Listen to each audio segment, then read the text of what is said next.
What's up, everybody? Welcome to the Simply People podcast. My name is Dax Vanderwall. I'm your host. And this is season 1, all about the magic of generosity. I'm joined here by the founder of Simply People, Todd Thacker. Todd, how are you? Todd, I am great. Thank you. I'm super happy to be here, Dax, and thanks for doing this. Of course. Super excited. So this is season 1. This is all about the magic of generosity. And this episode specifically, we want to talk about how generosity changes you, how it transforms, the power of it, and all that. But I guess we should take a step back. Who are you? And what is Simply People? How did this come about? What's going on here? I'm just a dad and a family man, and I am not involved in ministry, but I do a lot of ministry. And I have discovered generosity by actually taking time out of what I thought I should be doing and actually listening more to what God had for me. And it's taken my life in some different directions than I saw for myself. And I've had a super lot of fun and in a very surprising way. And Simply People is a nonprofit that we started, and God gave us a vision to empower 10 million people to change the world. Now, 10 million people, that's just a crazy number. And what it is evolving around is the power of generosity. And if we can all look at generosity or make generosity an inherent aspect of our everyday life, then, the sky's the limit. And I, for my own self, have just found so much joy that I didn't expect to find through generosity. And that's where the magic of generosity came from, because it's like you go in or maybe go in to serve and you think you're doing one thing and then all these other things happen. And it's been a really, I like to say it's kind of like a roller coaster of life, and it's super fun. Yeah, I love that. So God just put this incredibly optimistic vision on your heart. You said to empower 10 million people to change the world? Empower Simply? 10 million people to be the change that the world needs. Okay. And we look at that in a few different ways. And we really think inherent in that is generosity. Okay. And so one of the things that Simply People is trying to do is lead by example. And so that's why we're doing the generosity podcast, and to try to give information to people about generosity and hopefully open, my eyes were opened. I was doing a lot of things. I would have said that I was a generous person, and, I would write a check now and then, etc. But it's so much more than that. And honestly, my view is that it's way more about being generous with your heart and with your time and with your talent. And then from there, your resources will follow. I think too often we think it's about money. I've learned for me, and I think where Simply People is coming from, is that it's not about money. It's actually about these other things. And if you're leading with your heart or your time and your talents, and you're using those in a generous way, the spillover effects are just profound and surprising all the time. Yeah. Okay, so we'll talk about, or I'll ask you about the power of generosity a little bit more. But I like what you just said there. I do feel like we need to just establish what is generosity. And you just said right there, it's more than just money. Right. I do think most people, including myself, would say that I give money to things. I'm generous in that way. Right. Do you think there's a difference between being generous or living a generous life and just giving money to a charity? Not that that's bad, not that that's less than. I think absolutely giving money to charities is a cool thing and a great thing. And Simply People. And you should give to Simply People. And we do ask people for money. Yes, we do. But more importantly than that, and what changed for me is I went on a mission trip. I've got 4 daughters. And one of my daughters wanted to go on a mission trip to Africa to work at an AIDS clinic. And we went to the first meeting, and they're like, okay, you need to reach out to people and ask them to support your trip. I'm like, I'm not reaching out to people and asking them to support their trip. I'll just write a check because I can do that. And then it's like, okay, you need to reach out and ask people to pray for you. I wouldn't think that people praying for me is an act of generosity today. Then I wouldn't have. But today, absolutely, I'd say that's an aspect of generosity, or could be an aspect of generosity. And I was I guess I would say, honestly, prideful. And it's like, I don't need people's money, and I don't need their prayers. And I was a Christian for a long time. And, that's where I was. And so ultimately, what we decided, we were trying to figure out, are we depriving Heather of the opportunity to raise money? So we wrote a letter saying that we've paid for everything. Any extra money we get, we'll take to Nigeria and help at this new AIDS clinic that our church, Bayside, helped build the clinic, actually funded the clinic that took a fledgling clinic. Shout out Bayside Church. Yes. And they took a fledgling clinic, and the Faith Alive now treats more than about 300 people a day for free. And they've been doing that for 20 years now. And because Bayside partnered with them and gave them the resources to build the church. So there's an act of generosity that's had a huge spillover effect. All over that story, generosity, time, you guys taking the time for mission trips, your daughters, Bayside, sponsors, all of it. That wouldn't happen without generosity. That's right. That's right. And I can see that today. I didn't see it then. I went because I had no interest in going. I absolutely did not want to raise money. I didn't want to ask people to pray for me. I went because my 20-year-old daughter was willing to spend 2 weeks with me. And I just was like, how can you say no to that? So that's why I went. And ultimately, what I would say that God used 2 of my kids to get me where he wanted me to be.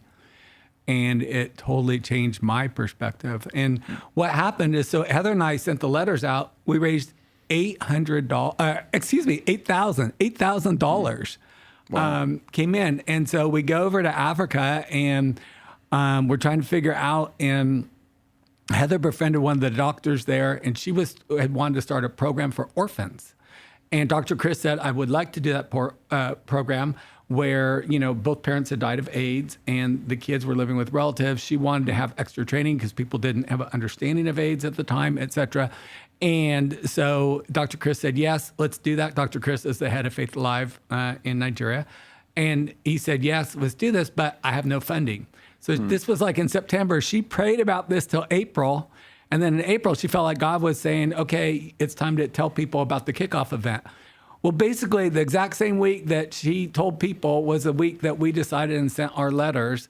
We raised $8,000 when we funded the kickoff event. And then it was, I think, $1,500 or $1,200 to fund the program for the first year.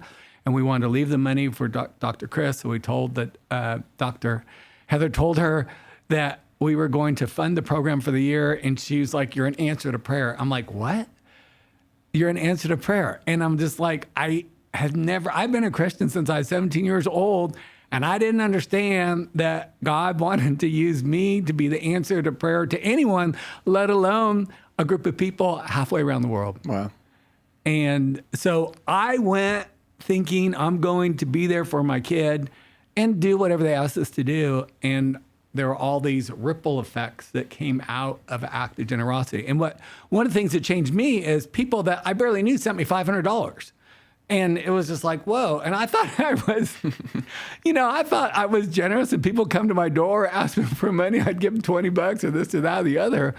And I realized that I was, actually, this gets to your question. Okay. I was generous in a way, but it was more that I was a giver. I don't think I had a generosity in my heart, truly, to really actually come alongside people. Yeah. Yeah, I love that. Especially just the being an answer to prayer part, I think is huge. I mean, when we pray for things, when we ask God, approach the throne of God and ask him to bless us with things and whatnot, he loves to use fellow Christians to meet those needs, which is so exciting, right? He's like, I want to use you. I want to empower people. Right. And that leads to the joy, to the excitement. That's right. I get to be used by God. That's right. What you're feeling there. And I had zero understanding of that, like zero. And it was like we were in a MasterCard commercial, where the person's jumping up and down when we told her that we were going to fund the program. And we were in answer to prayer. And I'm like, oh my gosh, I didn't even realize that could be. But it makes perfect sense. Now, I don't know why God continues to choose to use us, but I do know with all my heart that if you're open to it and you invite God in and you ask God, and listen to those nudges of God, and which is all about generosity and the different aspects of generosity, that God will show up. God will ask you to do things that you didn't see for yourself, and to have ripple effects and impacts that certainly I didn't expect or see. Yeah. Amen. So this episode specifically, episode 1, is all about how generosity changes you. And there's a verse in Acts 20 that I love. Jesus says, "It is more blessed to give than to receive." And then even there's statistics that come out every single year. One, I was reading a book from, her name is Rebecca McLaughlin, and she cites all this data that talks about how religious people tend to be happier. Right. And it kind of reminds me of that idea that Christianity, it's not just true, but it works. Right. Like when you actually obey, when you actually give, it truly is more blessed to give than to receive. Right. Are you surprised that people who give more tend to be happier? I would say that I didn't understand that before I started going to Nigeria and started actually taking a step back and exploring generosity in my own life and learning to say yes. So when, you send out, I think we send out, 150 letters or whatever. And some of those people are like, oh, they'll send $100. They'll send this. It was all those estimates about what people were going to do are wrong. Yeah. I have people that I'm like, oh, they can send me $500 or $1,000. They sent nothing. And I have people that I barely knew that sent me $500. So I think all of that changed me and changed my perspective and got me to start thinking, I don't think I'm really being generous. So when people started asking me, I was way more attuned to, is this an opportunity? And I think in so many different ways, generosity is, again, we're talking about money, but I can talk about a lot of different ways. I can talk about being generous with your time, being generous with your heart. I really think it starts with your heart and making yourself available to people. And that honestly is something. Is that what you mean by generous with your heart? What does that look like? Well, I think it can be little things, Dax. And I think that's a misnomer about generosity. It's like, okay, I can tell you there's 770 million people that don't have access to clean water in the world. And you'll be like, Todd, that's great, but I'm Dax. What can I do about it, right? And I think that's where we get shut down. What we are in Simply People, what we're trying to get people to see is a simple act. It can start with a simple act. And I saw this in Nigeria. So poor, poverty, extreme poverty, and you walk down the street, there's open sewers, it's like dirt roads, there's people, relieving themselves, and you're just walking by and, whatever. But what they would do every morning when they're walking down, they'd be in Aquatic, which is good morning. Lafa, I'm doing well. Like Yaya, Inagajia, how was your night? Bagajia, it was great. Yeah, how's your family? But they would have these conversations. But Dax, it wasn't like going through the motions. It was actually stopping, focusing, and being intentional with that person. And there was something about that changed me. So I started being like, if I would go to the grocery store or to the bank or to wherever, and I needed whatever I needed, first I would stop and I'd go, how are you today? And ask how you are first before asking you for, my latte or whatever it is that I'm there for. Right. So that's being generous with your time too. One of the reasons why I don't want to make small talk is because I'm in a rush. Right. I feel like I need to go. I think my Right. time is better spent elsewhere. So I'm not going to talk to this Right. person at the grocery store. Right. I'm going to move on. But the flip side of that is we talked about being an answer to prayer. We don't know the people that come across, whose path we come across every single day. We don't know what they might be asking God for. I had a situation. I was downtown Los Angeles, and it was in a high-rise building, a 50, 60-story building, and there was a receptionist lady that was doing the security, checking people in. The line was like 25 people or 30 people long, and it kept building behind me. But by the time I got to the front, I don't remember her name, but I was like, read her name tag. I'm Rebecca. How are you doing today? And she's like, wait, what? I'm like, I just want to see how you're doing. And boom, Dax, tears in her eyes. Tears in her eyes. She's like, you're asking me? She goes, no one ever stops and notices me.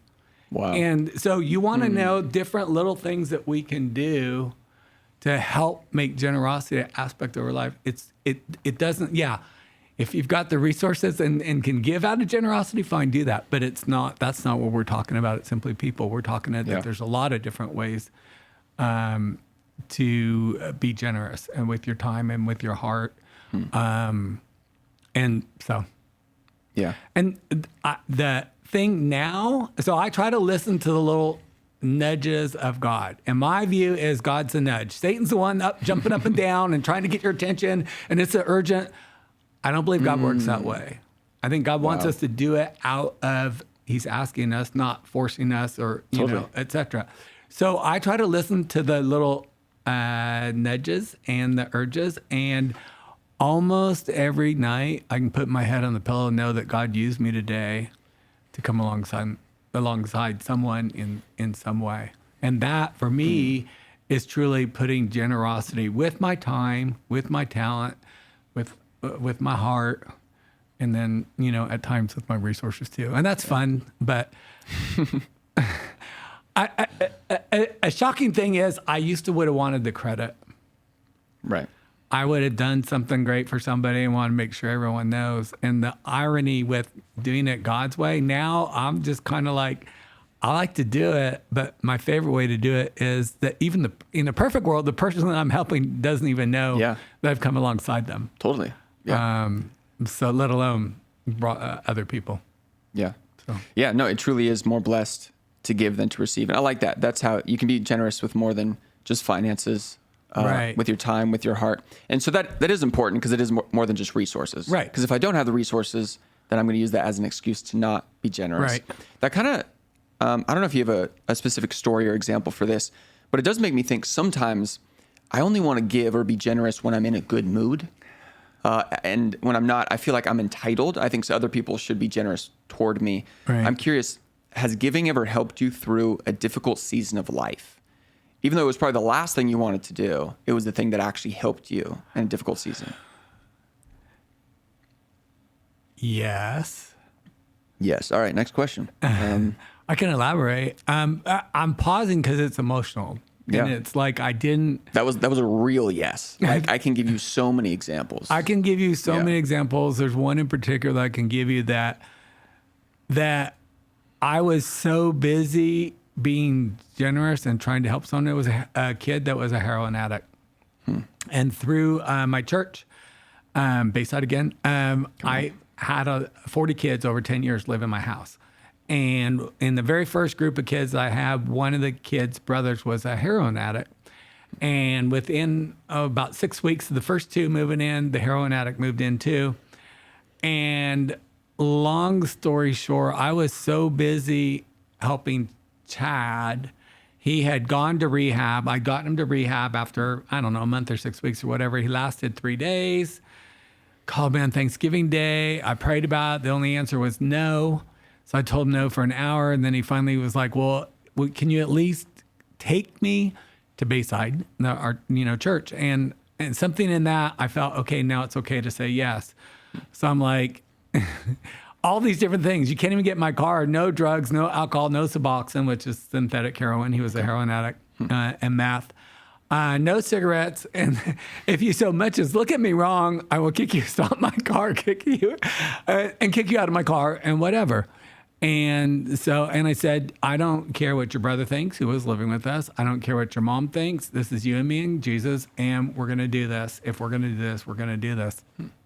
And Chad was with me from Thanksgiving to New Year's Day, and then he went into rehab at Teen Challenge, and it went super well. He was in blackout, and after blackout, I would go down every Sunday night. They had a church service. I'd go down to the church service, the little, in the group house, and then bring dessert for the house and hang out with him for maybe an hour or something like that.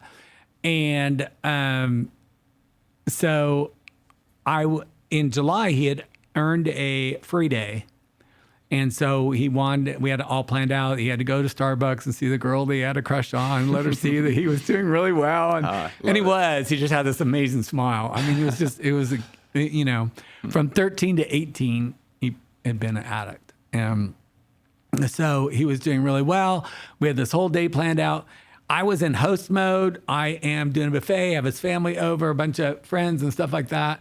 And I go into the dining room and I hear Chad's mom saying to one of my neighbors, Debbie, I just don't know how I'll ever be able to thank Todd. And I'm not really paying attention. I'm not looking for thanks. And Debbie says, but you don't know what Chad's done for Todd. And I was in host mode, so I didn't even think twice about it, Dax. And it was like a couple nights later, I'm laying in bed and the conversation comes back to me. I'm like, what has Chad done for me? And then I realized that I was so busy being generous to help Chad that God was using Chad to help me. I had gone through a divorce. My wife of 20 years reconnected with her high school boyfriend, and I didn't get a vote. And so I had built a wall around my heart, and I was so busy helping Chad, taking the time out, being there for him. I would take him he had to go to work with me because I couldn't, I knew before he got back into rehab, I knew his heart. I knew he didn't want to use, but I didn't have the confidence that he wouldn't. So do all these things. And I was so busy helping him that I didn't realize that God was using Chad to make it safe for me to love again. And because I was taking the time out to be generous and come alongside him, he was actually the one that God picked. And then the darkest, most hollowed out person I'd ever known. So this is how crazy God is. That if I had seen him before I knew him walking down the street, I would have crossed the street to not walk by him. Yeah. And that was the kid that God chose to help heal my heart. But I was so focused on the generosity. And I wasn't even focused on generosity. I was focused on trying to help Chad out. And it was like, whoa, God's crazy. Yeah. And, and the cool thing is that I was ultimately, Chad lost his battle with his disease.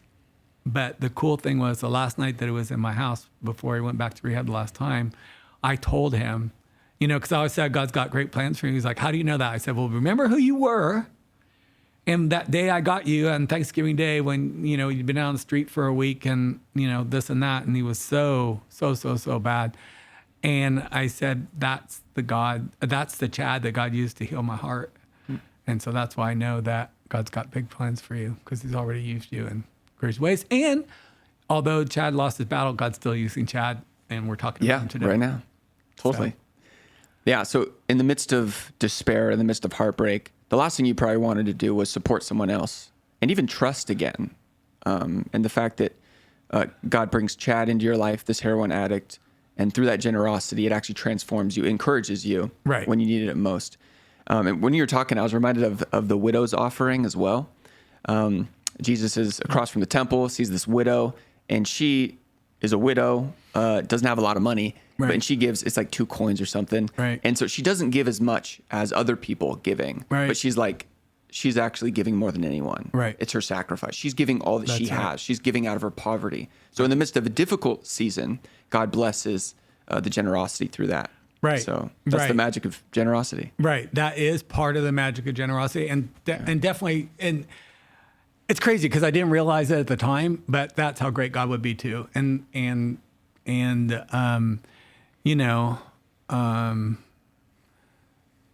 Chad lost his battle, but it was an amazing experience for me, amazing experience. I have 4 daughters. It was an amazing experience for my daughters to see that firsthand. And it was a blessing that keeps giving. Yeah. So I want to make this practical as well for everyone listening. Obviously, I'm sure they're thinking of different ideas and being inspired by your story. But what is a small act of generosity that someone could try maybe this week or today or start? Maybe something small-ish, something practical in the day-to-day. Right. How can they be generous today? I think truly, Dax, part of it is adjusting your perspective. And so what I try to do is and I'm not great at it, but it's a goal of mine to look at all day, every single person that I cross paths with as an opportunity. And again, you said it earlier, we're so busy trying to get to this or do that or buried in our phones and all these different things. And so I am trying to be better about allowing myself to be interrupted. Okay. So I would say that not easy. It's not easy, but I think all of us have opportunity. I do believe that God wants to use all of us. And I do believe that God's just waiting to be invited in. And I believe that, and I mentor a lot of kids, and I know many of them. One kid's super funny. I'm like, dude, you need to look for your opportunity. And every day I want you to call me and tell me what your opportunity is. And he's like, and this kid was a super great kid, and he kind of went through blinders. There's some stuff with his family, and he knew if he stayed within the blinders that he'd be under the radar and let his brothers get, whatever. And so anyway, I'm like, dude, you got to take the blinders off and look for opportunity. So he's like, no opportunity today. I'm like, okay, tell me about your day. So he starts telling about his day, and I'm like, well, did you say to, one of it was golf. I don't remember all the nuances, but one for certain, he was out at the golf course or something. And I'm like, well, did you offer to, do whatever for that person? And he's like, no. I'm like, well, that was the opportunity that you could have. You were right there, and they were, and I think that's just if we allow ourselves to be interrupted. I had to think like, it could be in the grocery line. There's so many different places you can be, and you can get stuck in a long line and be like, oh my gosh, I picked the wrong line, and like, why is this happening to me? Or, okay, thank you, God, for the opportunity to grow my patience, maybe talk to the person next to me. I don't know what it is. But I would say start small. And I'm bold today. Like I shocked myself how bold I am. But I was such You've embarrassed me many times in public. Thank you. In a great way, going out of your way to be generous and to help someone. Well, thank you. But that started out, I can remember one time, this is like, I don't know if this is generous, but it was like being open with someone. I was checking out of the grocery store. They all knew me, and I had stuff for dessert. And she's like, oh, is it one of the girls' birthdays? I'm like, usually I would have said yes, even though it wasn't. I said, no, I have Bible study at my house tonight. Bible study? Oh, I love Bible study. And I was just like, okay, so I took a risk. Someone gave me a positive response, which made it safer, easier for me the next time to actually tell people what was going on or this or that and the other. And I think the simple one is just to notice people. I can't tell you how many times that when you walk up to like get coffee or whatever, and I'm like, how's your day going? And if I go first or, they may ask me, but if I do that, I can't tell you how many times they're like, oh, thank you for asking. And again, we don't know what someone's prayed for. We don't know if someone's asked to be noticed. We don't know if someone's, and you know what? I don't have enough money to help everyone in need. And so I try to listen to the nudges, the urges. I could drive by 30 homeless people and I'll go by one. And for whatever reason, I just feel on my heart, dude, you're supposed to stop and talk to that person. And so I'll go up, I'll check in, I'll give them $20. I'll, like whatever. And I'll just basically say, God asked me to stop and help you out today. Or, but I ask, can I help you out today? I don't just assume. Sure. I actually have a funny story about getting rejected when I asked. Go for it, because I was actually going to say that. I was like, what if I take the risk of being generous and then get shot down? Okay. And then feel embarrassed and shameful. Do you have any of those stories? Oh, yes, I do. But it ends up God was trying to grow me. Okay. So I was in Chicago, a work thing. I left my room at 7:30 in the morning, and I got back at 10 o'clock at night. Had been in meetings, and I think people have a misunderstanding about travel. They think, oh, how great. Well, in a situation like that, I was on the whole time, and I'm a people person, so for me to be on is fine. But I was just like, oh my gosh, I want to get out. I want to change my clothes. I want to go for a walk on Michigan Avenue and just catch my breath. I was outside. I was about a block from the hotel, and I just felt like God was like, Todd, I want you to give away all the money in your wallet. I'm like, okay. I had $48. So I'm like, okay, I'll go out for it. It was like, okay, God, help me know who. I had 20, a bunch of fives, and a few singles. And so, boom, I'm walking, nothing. And all of a sudden, like, God's like, okay. And there was a woman, and it was like, I don't know, maybe 10:30, 11 o'clock at night. And a woman in an alcove of a building. It was summer. It was a beautiful, balmy night. And quickly I realized there were way more homeless than I had money. But anyway, I offered this lady, I said, excuse me, could I help you out? Gave her $20. And she's like, oh my gosh, thank you so much. The little kids were like, God bless you. And, like whatever. I'm like, okay, God, now who? So I go up to this guy and I'm like, excuse me, sir, can I help you out tonight? And he was like, you know what? Thank you, but I'm good. So he was very polite. Honestly, Doc, I was a little butthurt, but, I was like, okay, God, who's next? And so then I see a dude that is so homeless. I mean, makes other homeless. On the homeless spectrum, pretty homeless. Like, Yes, pretty up there. yes. Made the other people look like maybe they weren't homeless, you know?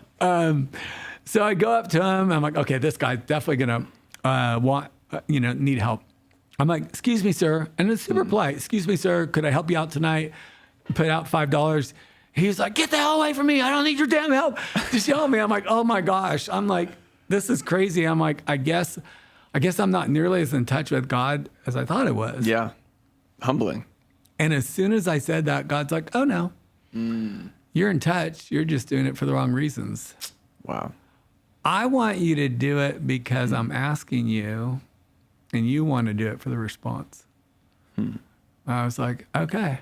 Right. Regardless of the outcome. Yeah. Your job is to be obedient. Just obedience. Yeah. And more and more, Dax, generous with your obedience.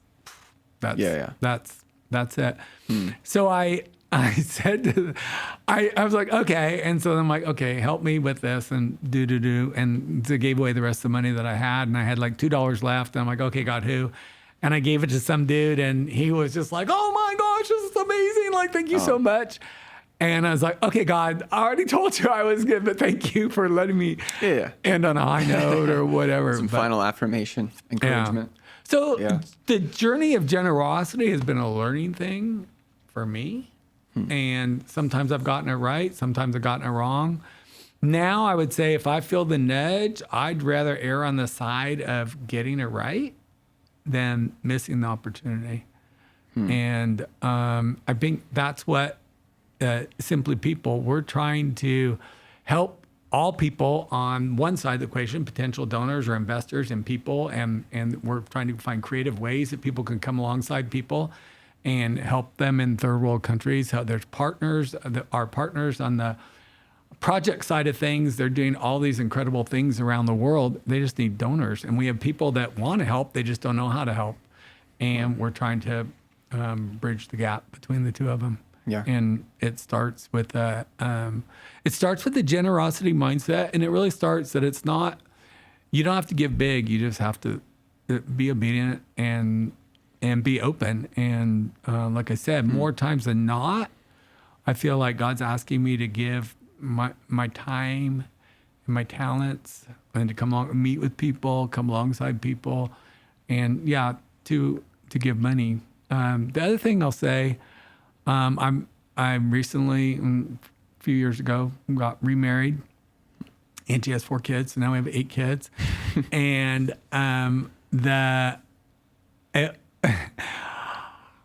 I was nervous to tell Angie what I do with my money because I've learned to really be generous, and it's not about, well, for me, it's been numbers that God's just given me, and I've just said yes. And I've never regretted saying yes, although the numbers have stunned me, honestly. But when I finally told Angie what I do with my money, she's like, Todd, you can't outgive God. And that would be something I would say for everyone, because, there's a million different ways to give. One of the things that we've done at Simply People is had costless giving. Instead of asking people to give a check or give money, they could fill out a poll on different products, et cetera. We have a partner that we've used a couple of times. And if someone did 60 surveys, that would raise $100 for us, which would fund a microloan for our partner that's working in Burkina Faso. And that our partner would give that $100 to a woman over there. She will start a business, which will allow her they'll provide training and things, and she'll start a business, and her commitment was within a year that she'll pay that forward to another year. So we're taking someone, just because someone took time to do surveys, we're taking that, and they're taking someone that's looking for help, and a year later, that person's become a hero. And so there's really cool things if we can take time out, allow ourselves to be interrupted, and be maybe a little creative and open to what generosity might look like. Yeah. So I love that. Honestly, I feel like my perspective is already broadening on just what generosity is and what it could look like for me. Yeah. I do think it's very practical. Just I'm going to Trader Joe's after this. I should walk in with a perspective, God, where are the opportunities? Yes. I'm going to slow down. I'm going to try to see people that I'm passing. I'm going to see this person who's checking a was going to say checking me out. I mean, probably not in that way, but like, Maybe. maybe. Got to be open to that too. Got to be open to interruptions. That's right. But we do. And I love the line that your wife said, you can't outgive God. I mean, God literally gave his son. Right. And so we can't outgive him. He has blessed us, and therefore we give and bless other people. Is there anything you want to leave the people with? And I think we should land this amazing episode 1. I would just like to leave everyone with just that: give generosity a chance. And honestly, I was in my 50s before I discovered this. The first time I was 49 and a half. The first time I went to Nigeria. And that put me on a journey to generosity that has radically changed my life. And I look forward over the next 9 episodes of going into more detail of the crazy things that God has done with a simple yes. And it's boggled my mind. I mean, truly boggled my mind. I can give a teaser. I had a kid at Topgolf that... that I interrupted, and boom, and his name was Isaiah, and do you believe in the Bible? And he's like, yeah, I go to church. I'm like, well, that's not what I asked. And by the way, when I said moments of embarrassment in public, that would be one of them if I was there. This is generosity in action. Sometimes it's risky, just calling out this random waiter at Topgolf. I waited till he came back the second time. That's good. Better. But the reality is 6 weeks later, I came back and he's like, oh my gosh, he showed me his screensaver and it said, Todd says, invite God in. Wow. And so he was like, I'm going to start a landscaping business, ding, ding, ding, ding. And then he told me 10 minutes about that. And he mentioned his girlfriend. And I'm like, are you having a God-honoring relationship? And he's like, what? And I'm like, are you having a God-honoring relationship? And he's like, what? I'm like, dude, are you guys having sex? And... yeah, that's how bold I've gotten. And he said, I want to talk to you about that, but I got my break. So he goes back and he comes back like 15 minutes later, or, he was working out, come back on my break. Comes back like 15 minutes later and he's like, Todd, I definitely want to talk about this. So what do you think the Bible says? I said, well, God created sex. So if God created it, he probably has. And he's like, oh my God, it's you. I'm like, what? He goes, oh my God, it's you. I'm like, what?